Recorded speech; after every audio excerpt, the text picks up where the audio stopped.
Selamat pagi, jumpa lagi di Berita Padang bersama saya, Afrin Meriana. Sejumlah berita aktual dan menarik akan kami sajikan untuk Anda. Berikut 3 berita utama pagi ini.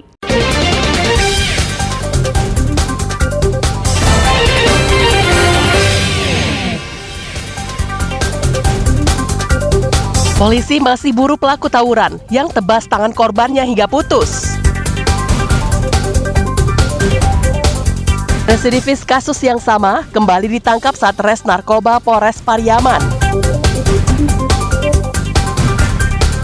Ratusan pesilat di 50 kota ikuti seleksi Prapopnas.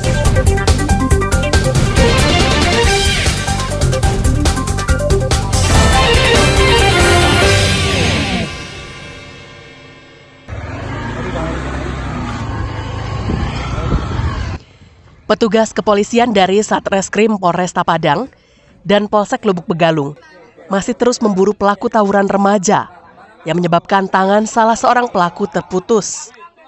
Hingga saat ini, polisi telah menangkap 10 remaja pelaku tawuran di daerah Bypass, Lubuk Begalung, pinggiran kota Padang, yang terjadi pada Sabtu dini hari pekan lalu. Satu persatu pelaku tawuran ditangkap polisi di rumahnya tanpa perlawanan. Dari rumah para pelaku, petugas menyita barang bukti sejumlah senjata tajam yang digunakan pada aksi tawuran itu. Dari 10 remaja yang ditangkap, polisi menetapkan 6 orang diantaranya sebagai tersangka. 2 diantaranya masih berstatus pelajar dan anak di bawah umur. Terkait dengan tanggung jawab orang tua pelaku, sesuai dengan pasal 26 ayat 1 Undang-Undang Nomor 35 Tahun 2014 tentang Perlindungan Anak, menurut polisi belum bisa dipastikan karena penetapan pasal itu harus menyesuaikan dengan proses penyelidikan. Hingga saat ini, ke-6 tersangka tawuran masih diperiksa secara intensif di Mapolresta Padang. Untuk anak di bawah umur dari 6 orang ini ada 2 orang. 2 orang berstatus sebagai pelajar di SMA dan SMK di Kota Padang. Untuk kesana saat ini belum bisa kita berikan statement lebih lanjut karena akan sesuai nanti dengan hasil lidik yang terus berkembang dalam perkara ini. Untuk sementara, polisi akan menjerat ke-6 pelaku dengan undang-undang darurat tentang kepemilikan senjata tajam dengan ancaman hukuman 10 tahun penjara. Dari 6 tersangka itu, 4 orang merupakan pemuda putus sekolah dan berusia 18 tahun. Sedangkan 2 lainnya masih terdaftar sebagai siswa SMA di Padang. Alfi melaporkan dari Padang.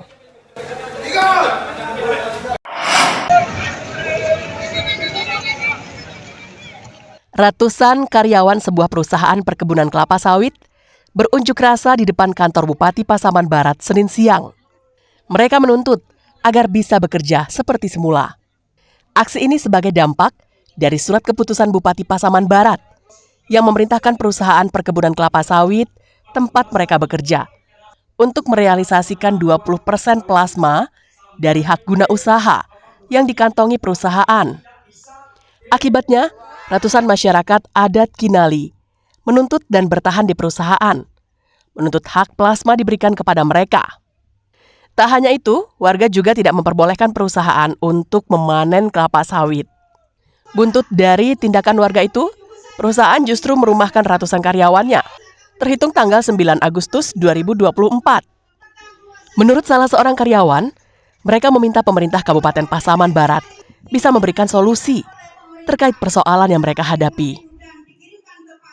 Yang jelas kami datang ke sini meminta keadilan, kami ini buruh.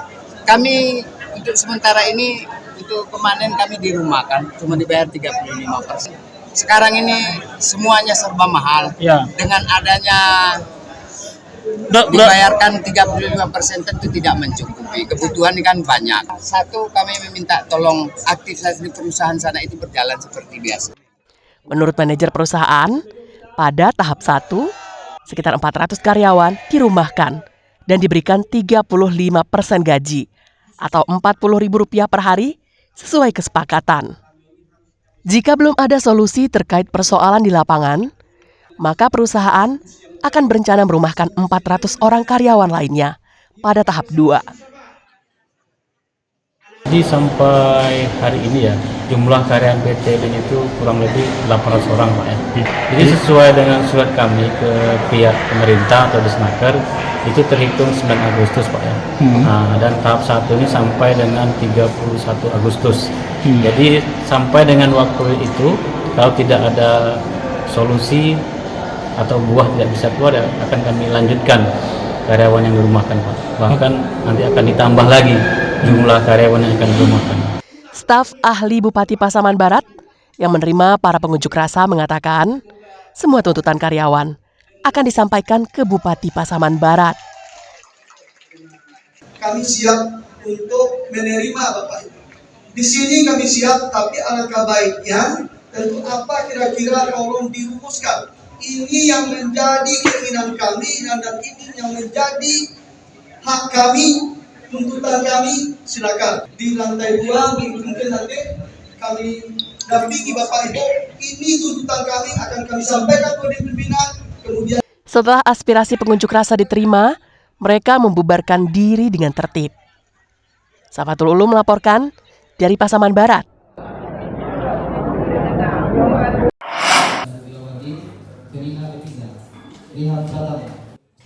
Komisi Pemilihan Umum Pesisir Selatan menemukan 1023 data ganda pada saat pemutahiran data untuk keperluan Pilkada serentak tanggal 28 November mendatang.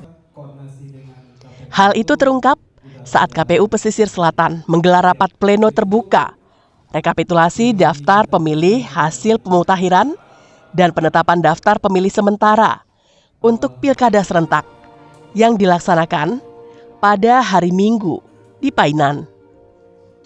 Hasilnya, jumlah pemilih di pesisir selatan yang terdaftar dalam daftar pemilih sementara berjumlah 378.151 orang.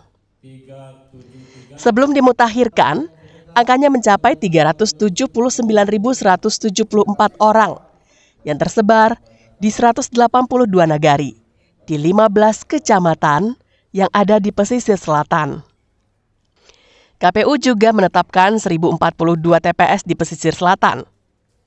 Satu di antaranya adalah TPS khusus yang berada di Rutan Kelas 2B Painan. Jumlah pemilih terbanyak berada di Kecamatan Lengayang dengan total 46.310 yang tersebar pada 125 TPS. Berkurangnya data ganda disebabkan oleh pemilih yang pindah ke kabupaten dan kota lain. Jumlah pemilih pada Pilkada serentak ini lebih sedikit daripada pada pemilu legislatif Februari lalu.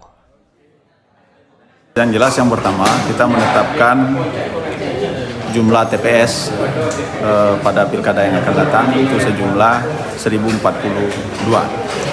Dari awalnya adalah 1040 yang kita tetapkan. Kemudian daftar pemilih sementara kita itu sejumlah 378.151 pemilih. Data ganda ini banyak karena penduduk kita pindah domisili ke provinsi lain, ke kabupaten kota lain.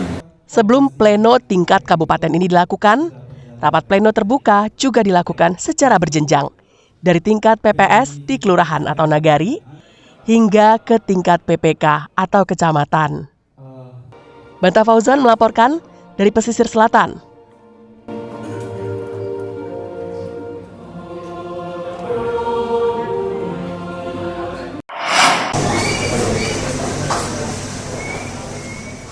Puluhan warga binaan di Lembaga Pemasyarakatan Kelas 2A Padang, setiap pekannya ada saja yang terjangkit penyakit kulit skabies atau kudis. Mereka mengalami gejala gatal dan tumbuh benjolan kecil-kecil di bagian tubuh seperti selajari dan di bagian tubuh lainnya. Setiap hari, rata-rata pasien yang berobat ke klinik Pratama Lapas Padang berjumlah 30 orang. Separuhnya merupakan pasien dengan keluhan penyakit kulit. Selebihnya berbagai keluhan penyakit seperti flu, infeksi saluran pernapasan atas, dan penyakit lainnya. Penyakit kulitnya lebih kurang sih, hampir di bawah itulah. Rata-rata dalam sehari yang berobat berapa ini? Dalam sehari sekitar 20 sampai 30 orang. Kami bukakan dari pagi sampai sore. Jadi pelayanan pagi memang sampai jam 11 kami bikin. Tapi kami tetap standby di sini karena kegiatan lainnya kadang membawa narapidana berobat keluar rumah sakit. Kepala Lapas Muaro Padang juga membenarkan banyaknya warga binaan yang menderita penyakit kulit. Hal itu diketahui karena pihaknya rutin memeriksa laporan kesehatan pasien yang berobat di klinik Pratama. Untuk penyakit yang mendominasi dari warga binaan ini? Kami juga sering mengontrol di lapangan. Kami melihat catatan dari tim medis kami lebih dominan ke penyakit kulit dan juga penyakit kesehatan lainnya seperti flu dan yang lainnya. Salah seorang warga binaan yang menderita penyakit jantung mengatakan sangat terbantu dengan adanya klinik di lapas. Pasalnya, penyakit yang dideritanya seringkali berdampak pada penurunan kesehatan seperti dada sesak dan badan seperti mati rasa. Pak, bisa ditanggulangi sakit saya, Pak. Misalnya tiba-tiba sesak nafas, Kak, bisa ditanggulangi di sini, ya lebih nyaman lah, Pak. Bapak sendiri menderita sakit apa ini, Pak? Jantung, Pak. Jantung. Sudah sering keluar di saat sakitnya kambuh? Sudah, Pak. Udah 3 kali lah, Pak. Munculnya penyakit kulit biasanya disebabkan faktor lingkungan yang kurang bersih dan kebersihan diri yang tidak dijaga dengan baik. Robiham melaporkan dari Padang.